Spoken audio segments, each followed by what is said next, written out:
every now and then God will change your surroundings. Friends will get mad at you. Oh, don't worry about them getting mad at you. God said, I'm just changing your surroundings.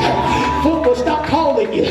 Folk will stop emailing and texting you. Oh, don't run them down. Don't try to chase them down. It just means that God is shifting you. And God is moving you now so he can add some more in.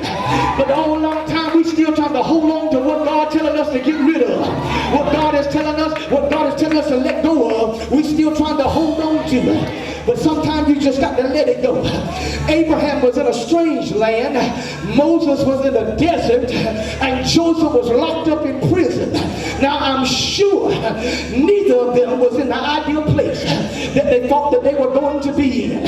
I'm sure when God spoke to Abraham, he didn't believe that he would be in a dry place, in a strange land. Moses didn't believe that he would find himself on the backside of a mountain. Joseph surely didn't envision himself being locked up in prison. You might not be in the ideal place right now, having the ideal situation, but don't let your dreams die, because Joseph kept his dreams alive. Abraham kept his dream alive.